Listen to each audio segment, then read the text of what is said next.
Biz Güneyliler baxanda bizim də bu adamla paralel bir zadlarımız olubdur. Yəni Güney məsələsi ilə bağlı görək ki, aya bu adam doğrudan da Azərbaycanın güneyində olan hərəkat, millət, təfəkkür, idealının demək ki, heç olmasa ona zərər yetirməyən adam olub, ya demək ki, onun qarşısında duran olub. Tehran rejiminin xeyrinə Azərbaycan milli hərəkatının qarşısında durub. Dünya Azərbaycanlılar Konqresinin dağdanı biri bu olub. Adamları da var. İndi çağıracaqlar orada istintaqa, onlarda filandan, nə dağıdıbdır. Tehran rejiminin o müqaviləni yazıb ki, 4-cü maddəsində ki, nəmai təzyiyə tərəflər bizləri deyil. Yəni Güney Azərbaycanlılar arasındakı birliyin dağıdılmasının başında da Ramiz Mehdievdir. Bu adam orada, mən də bu işin içindəyəm və bir-birimizi qəşəng tanıyırıq. Əl sıxmamışıq. Yox, amma bilirik ki, kim hansı senaryonu, kim rəhbərlik edir.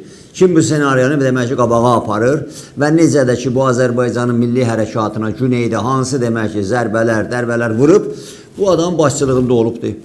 Və bu göndərdici və tapşırıqlı məmurları və demək ki, elə aparatın sistemində olan adamlar birbaşa bunun demək ki, özündən sonra bəlkə birinci adam yanında, ikinci adam, üçüncü adam bu işinə məşğul olublar ki, qoymayın bu Güneylilər demək ki, özlərini bir yerdə göstərsinlər, baxmayaraq ki, bu Quzeylilərin çoxundan fərqli olaraq o Güneylilər xaricdə hələ bu Quzeydən gedən diaspora demək ki, canının təhlükədə olmasından getməyib, o Quzeydəkilərin bir çoxusu.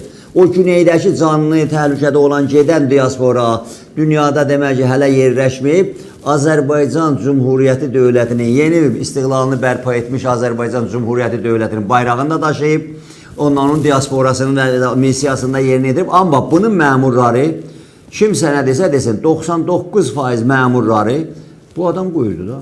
Nazirləri də, icra başçıları da, məmurları da bunun ələyindən keçməsəydi imkansızdır.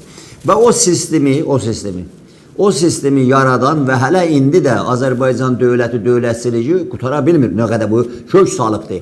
O adamların da əlindən qutara bilmir. Ona görə bunun təfəkkürü, məsələn, bu günləri baxıb görürsünüz ki, deyirlər ki, bu yazılarda indi adamlar gecə-gündüz, ay Beriya sistemini saxladı, ay filan elədi və özəlliklə bu milli dövlətçiliyə, milli demokratiya zid bir adamıdır. Demokrasi məsələsinə ki, Azərbaycan dövlətçiliyində, Azərbaycan dövlətinin demək ki, gec də olsa son durağı odur. Oradan sonra bir yerə getməyəcək. Və türlücə. Azərbaycanda türlücə. Siz siz soruşmursunuz ki, nə oldu bu son illərdə bu Türk dövlətlər məsələsi, Türk şurası, ondan Türk dilli dövlətlər gəlib çıxıb, indiki məqama gəlib çıxıbdır. Nə oldu birdən-birə? Deysən onda demək ki, Azərbaycan dövlətində bir güc yenidən buraxılıbdır demək ki, o baskılardan işləyir.